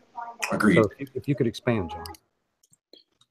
You know, rosin is a tricky thing because a lot of people are like really stoked on it because anybody can literally take a nug and stick it in their rosin press and make their own oil, and it's solventless. And, you know, but it takes a very special technique like doing any other sort of extraction. You know, you have to have the right temperatures, you have to have the right humidity levels, you have to have the right freshness on the flower, or your product is going to be just as degraded if you were to do it improperly with any other technique. So, you know, for me, I haven't messed around on presses out like bubble hash rosin. I've had some really good rosins, but for the most part, I've had rosins that I thought that, you know, they needed a little bit of work. And I don't know if that's the starting product or not, because good in should equal good out most of the time. But, you know, for me, I've been a solvent extractor for most of my life, or most of my canna life. And that's just where my comfort lies. That's where I really know how to keep things like fats and waxes out. I don't know how that process works necessarily with the rosin press, because you're using heat to extract your essential oils and resins, which is going to also push out your fats and waxes. So, you know, I just prefer a good clean solvent extraction. But that's not to ever knock rosin at all. I think rosin's a great product, and I think there's some great rosin extractors out there. But it's a very, I think that doing the big presses and stuff is just inefficient with it. And to do small runs, you know, you'd spend the entire day and you'd make 1.5 ounces of fucking oil, and that's insanity for a day's work. But, you know, from a user, I mean, I had my Sasquatch rosin press, and I can't wait to get it again. I had a blast with it, and I love rosin. It is. But the Dab girl brought out a point. I mean, since yours crystals got here, I don't touch anything. I've got rosin over there in the refrigerator. I got hash. I got everything. There's 30 fucking kinds of hash over there in the refrigerator that I've collected as I've traveled. But for some reason, since you brought this out, I don't want to smoke anything else. I smoked some Bond hash this morning. I got high. Nice cherry flavor to it, but every time I hit it, it burned my throat, and the burning is certainly not impurities, because it's made with water. And I just used to get this all wrong. And again, shatter itself, shatter makes me cough. And is it more impure, or is it the way it's delivered? Why is it making me cough?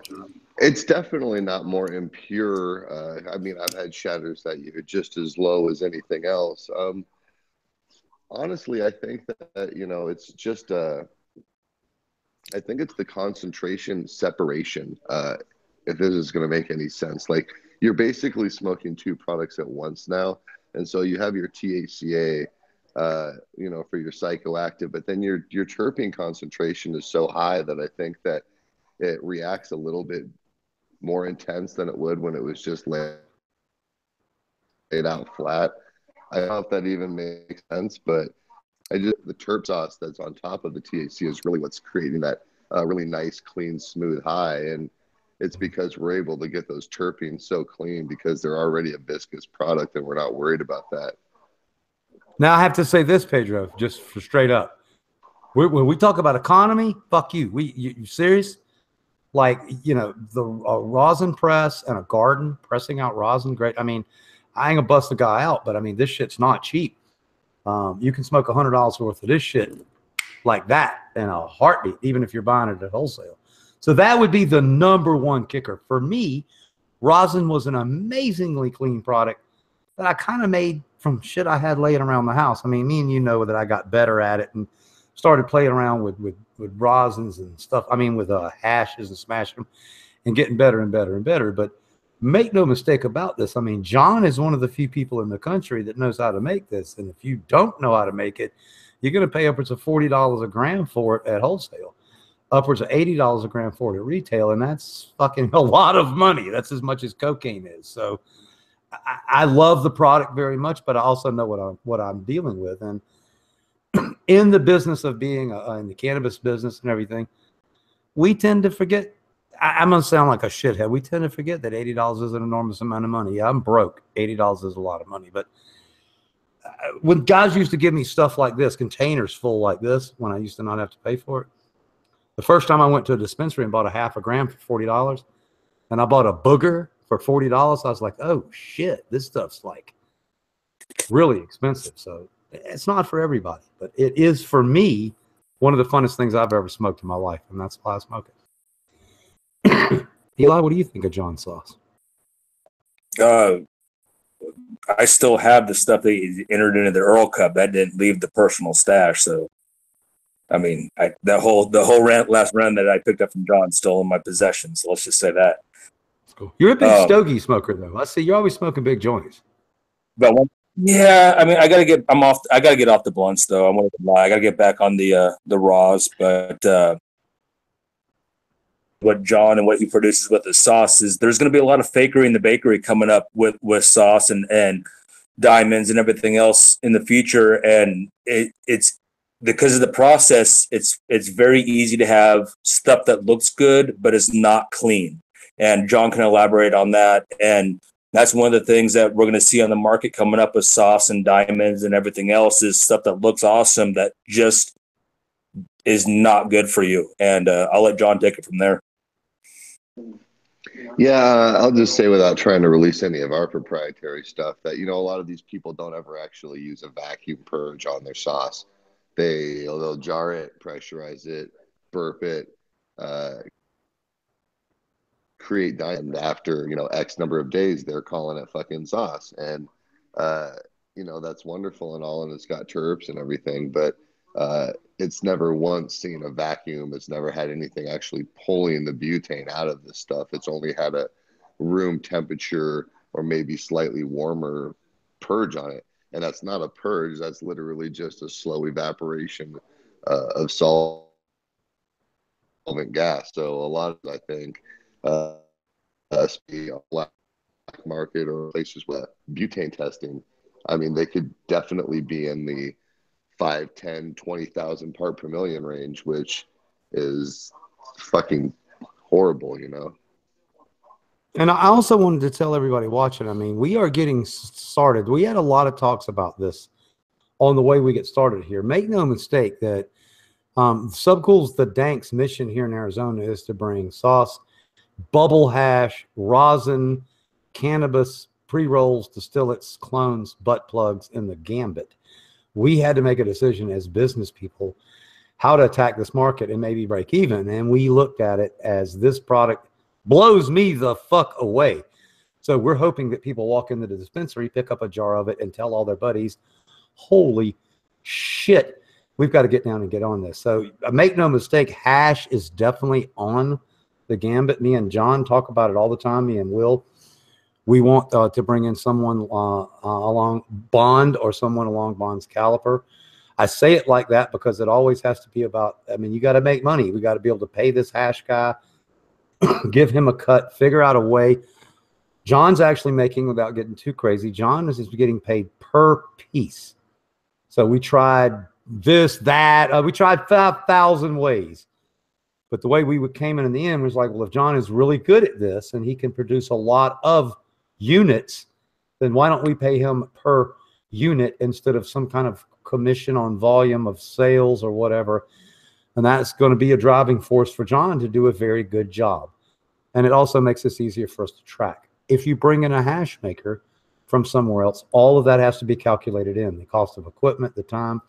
So each stage is going to take some time to figure out.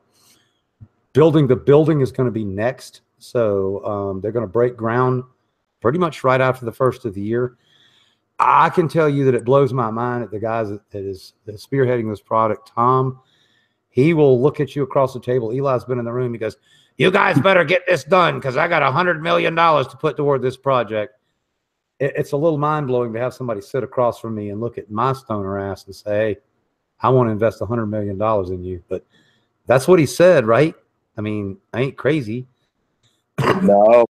And that's the kind of beautiful thing about this deal, which with what you said about John and Tom and everything is we get to let the artists be the artists. We don't give a fuck about that. I mean, you saw what he did with the 50. Don't give a fuck. Just make us some awesome shit. Yeah, that's what he said. That's what he said. He said, "You guys go do what you do." That's what he said. That's, I think, the only reason why, not the only reason, one of the many reasons why we're going to be successful is because we all know what we bring to the table. We gave everyone fair across the board. There's not one person that can be like, "No, this wasn't fair." And that's what I love about it. Anyone we bring to the table gets an awesome, fair, great deal. And it's going to be awesome. Yeah, no, I appreciate it. I love the fact we spent 2 days making sure John got a fair deal. It's just all there was to it. It's like, hey, we want John to, we want him to be here. We want him to know we're serious, and we want him to fucking stay around. So I want to talk, we were talking about, and I have to do this because I have a platform of 372 people. And if I was to not do this, I wouldn't be doing my job as the owner and creator of Subcool and Subcool LLC. There has been a lot of traffic online this week created by the other side. There's everybody in this channel knows there's two sides right now. It's the stupidest fucking third grade shit I've ever seen in my life. But one of the things that came up this week was that somehow genetics were not right, and that Chernobyl was everybody's growing. It's not Chernobyl. When you give me a fucking break. Number one, you can see that it's Chernobyl. You can look and see what they're growing. It tastes like a margarita and lemons. Yeah, we know what it is. But because of that, you know, it goes around the net. Somebody puts it up. My legal team sees it, makes that person take it down. By then, another person has picked it up and it gets blasted across the internet. The stupid fucking lawyers don't understand. Well, I don't see the post now. Yeah, you stupid ass, because that's how the goddamn shit works. You put up some horrible defaming post and then you take it down, but the damage is done. So this is the point of this rant. If Subcool seeds are distributed through me and my organization, through VictoriousMedz, through the people they work with, they are absolutely real genetics. I'm going to prove this. If they weren't, I'd just be selling you guys cuvee. I don't have cuvee. I can't make cuvee. So I'm not fucking selling cuvee. And if we have a product on the market right now, it is what it is. There are a lot of people out there selling Subcool seeds that got them from other people. They go all around the world. There's a lot of people price cutting and everything. There's all kind of crazy stuff going on. I wish I could fix it. I lay awake at night wishing I could fix this horrible mess that is being made by all this drama between me and my ex. But I can't fix it. So the only thing I can do is assure you that if you buy seeds from my organization, they are real and true, and they were made with the original parents. And if not, we're going to tell you so. And when we create something new, like we are going to in the next year or two, if it's not the real parents, we're going to tell you guys. Mendo Dope is selecting a Quirkle. So when we remake Cheesequake, there will be a new Cheesequake listed. The Quirkle male will be new. Right now, we have around 8,000 Cheesequake seeds that were made before the fire. They're real and original. So the rumors that are flying around just really piss me off. I worked for 17 years to create this company, and one person is single-handedly destroying it. So I'll openly let you guys know, if you buy seeds from my organization, they're real and true, and not only that, I fucking stand behind them. So that's enough about that. I'm super proud of my team of people. I'm super proud of all the people here that have supported me and behind the scenes. And I will also tell you that I've never seen more support right now on Instagram, and I can't believe it. So buy one pack, get one pack free. Just contact local distributors and we'll take care of that. So that's that little bit of business out the way. Mattager, I want to bring you back on and let's talk about 2018. Alrighty. So 2018, what do we got going? I see you've got in your list down here that we've got some new starts coming on. We're looking to see what's going to happen in California, Massachusetts, what's going on in Arizona. Maybe see if some of the hemp comes in there. Be some interesting news. These are the people that we want to get on, and now we're going to run the show here live. So we want to make sure we have Jason with Pheno Seed Bank quite often. He sent me a care pack last week, including some seeds. Hell, we got to ask him what the seeds are. Next week, we want to bring on Brian with Hydra. Why can't I remember that? High Grade Arizona. High Grade Arizona. God, thank you, John. I got their pin on my hat, and I lose it every time. Also, we wanted this. If you'll get with me, Mattager, on 1 week when it's not too busy, we want to bring Ed Rosenthal back. Ed will come back on for 2018. Right. We want to try to get Danny Daco back on. So we want to go back through the people that we had. Solus Tech has got to come on. I talked to them last week. They're very interested, like a lot of people. I'm traveling for New Year's, or I'm headed to see the family. So those are the people we want to see come on the show next year. I want to somehow, we're not going to do it on the show, I'm going to bring up that horrible word, charity. We have to figure out a way next year to come up with a charity for the end of the year. You guys know every year I help people no matter what. I always do. And we're going to do it again this year. Adam Dunn. We need to get Adam Dunn on the show. Write it down in big letters. Adam Dunn is a friend of mine, and we are about to get him on the show. Somebody talked shit about Adam and a long time ago, and we always wanted to bring him around, and we ended up never doing it because of the fire. But I've talked to him on the phone, and he's super excited to come on the Weed Nerd show. So I think we should bring him on the show, and then we can be on the Adam Dunn show. Anybody else that you guys want to bring on the show, if you would simply email us as tgaproducers@gmail.com. I know we're going to get Mattager to get access to that email so he can get in. Also, I'm going to ask you guys for questions and suggestions. You people like to, I say you people, that sounds so degrading. My fans like to type in the channel, sub, do this, sub, do that, sub, play this. Send it into tgaproducers@gmail.com. We will organize it in a better situation so it actually gets on the show. A little bit of housekeeping. I would like to thank everyone that came on the show this year. I mean, I mentioned a couple of them. Tyler with Hortilux could not be here tonight. The guy is always on our show. MrBond, always on our show, answering hash questions. Of course, TGA will miss TGA Will standing in for him tonight. And I know the boy was in a boardroom for 8 hours. I believe we are going back to that boardroom tomorrow to sign a contract. I've got to get out and read my emails. Any type of suggestions you guys have, charities that you guys have, ideas for charities and ideas for show, if you want to recommend someone as a guest panelist. And if you would like to be on the panel yourself, you can always let us know, and we would recommend it. We sure do appreciate it. I think that's going to do it for tonight's show. Sometimes I try to take it till 9 o'clock, but sometimes I just finish it up. So I want to go down the panel real quick, talk about 2017, 2018. Myself, 2017 was the most challenging year of my life. It's something I will never forget. I am still reeling from my house burning down, losing my best friend in the entire world, and then having my best friend in the entire world turn around and hate my guts and threaten to kill me. That is open. The public knows this shit. It is the most heartbreaking thing you've ever dealt with in your life. Having said that, 2018 means that we are going to continue to overgrow the planet. Many, many years ago, I had the idea to grow some seeds, make some seeds and grow, and really basically just get up in the government's ass and be able to fight back against this horrible drug wars that jail so many people. And I'm happy to tell you that in 2018, I will spearhead the production of more cannabis and more cannabis products than ever in my life, along with really good friends like Farmer John will. One thing I really enjoy about this is bringing on friends like that and meeting new friends like Eli. So for myself, 2018, I'm looking for a brand new life, a brand new lifestyle, brand new friends, and leaving the old behind. I'll start down the line. Victoria's. Your thoughts? What are my thoughts about what I want? I want a vacation. But that ain't going to happen. I don't really know what I want. So can we just go next? I don't know if you can pass the buck that easily. He's not here.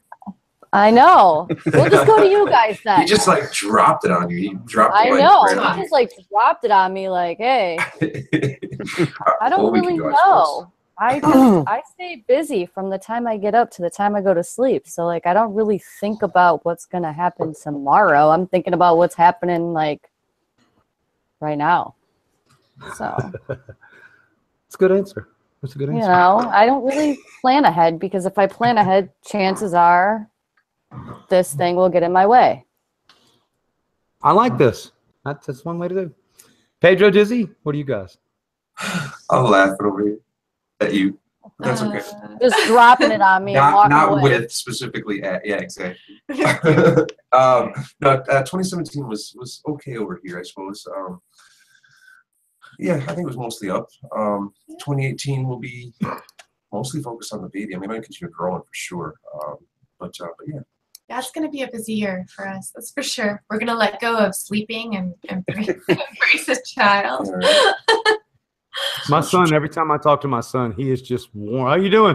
I'm good, Dad. I don't sleep every night. So get ready. Should be interesting for sure. Yeah. See, I got 2 kids, so I'm over here just like rubbing my hands going, oh, Pedro's so fucked. But see, after you go through it, Pedro, then when you hear about a new father, you'll be doing the same thing. You'd be like, oh, that guy's fucked. And for me this time, I'm not like 22 anymore, and I have fibro, so I'm going to need some help. But it's fun. It's fun. You guys are going to love it. I'm telling you, Pedro, you're going to be, whether it's a boy or girl, when you come home from a hard day, and that kid comes running across the room and all it wants is a hug from dad, like, dude, it makes everything worth it. Sure, I hear you. Well, cool, I appreciate that. Cool. Mattager. 2017's kind of been a crazy year for me, but I'm looking for a happier year. I think 2018, would just like to see the world just kind of come together a little bit closer. It seems like we're getting closer each year, so maybe we'll finally find some peace between everyone. That'd be nice. Very nice sentiment. I try to be nicer every day, but assholes keep pissing me off and throwing me off course. So. John, I know you're here with a brand new life, man. Can't imagine what you're thinking. Yeah, 2017 was a pretty rough one for me, fighting, the police and the whole court case, looking at 11 years in prison. So with all that behind me now and being here in a new state with my, family, people I love and care about, not just my parents, but you guys included, I'm looking at 2018 to be probably the best year of my life, and I couldn't be more fucking excited about it. Misfits, baby, misfits. I love the misfits. I really do. Dago. Sub, I'm really looking forward to 2018, man. It's going to be a good year. I plan on hitting YouTube pretty hard. I've kind of put a lot of different things into focus, from a personal perspective, and cleared out a bunch of old stuff and reprioritized stuff in the personal life. And, we're looking forward to a good season 3 for GrowTube. Season 2 felt like it was filled with a lot of drama. Like you said, 2017 just really felt like a jumbled up pile of shit for a lot of people in general. When you talk to people, 2017 was just a hell of a year. And so just looking for a nice new fresh start, heading down the path of GrowTube and YouTube. We're going to bring the vlog back, the garden updates back, and just it's nice to take a break from all that and get remotivated. So building the studio up is been good motivation to get back out there and start editing some garden videos. It's going to be a good time. Awesome, dude. Eli. So that's crazy listening to all that. 2017, man, took some nights. I think you did too, more than me. The cool thing about takeaway from 2017 was watching the resiliency of some growers and be able to pull some shit together. And for 2018, I'm looking forward to on the fucking pain down on this fucking industry and making a little market for myself and you and everyone else. Awesome, man. I'm so excited about everything that's going to happen, and I cannot thank everyone enough in the channel.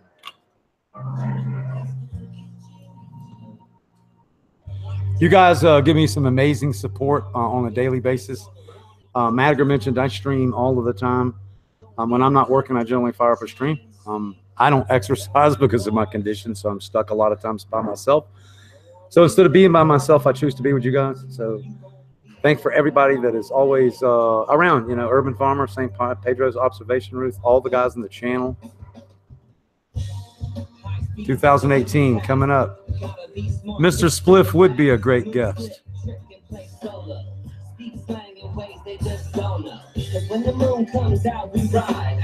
We'll see you guys in about 15 minutes for after show.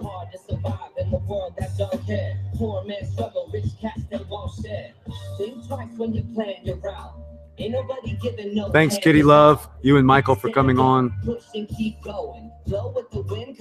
Thanks to Tiffany and Gina. Of course, thanks for Queen Fee for the idea for the show.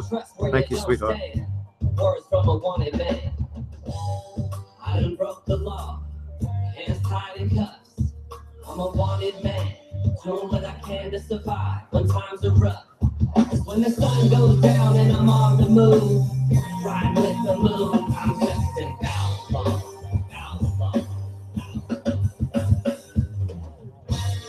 Back roads in the mountain city, my partner in crime stays riding with me. Shortcuts in the hills, I know these. Getaway drive, shake the police. Cause if you get caught slipping and you take a fall. Thanks, T-Dog, for all you do for us.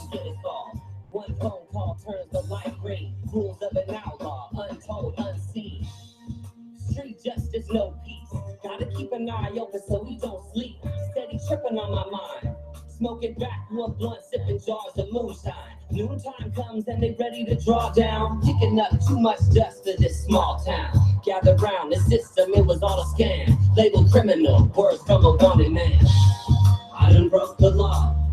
Hands tied in cuffs. Little Ruhu. I'm a wanted man, doing what I can to survive when times are rough. Cause when the sun goes down and I'm on the move, riding with the moon, I'm just an outlaw.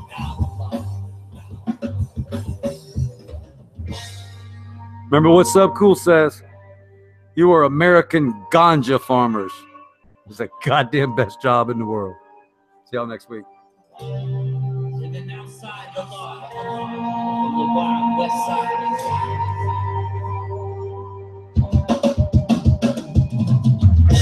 Full moon moving with the pack. Close folks, only ones who get you back. Midnight, strike down the dirt road.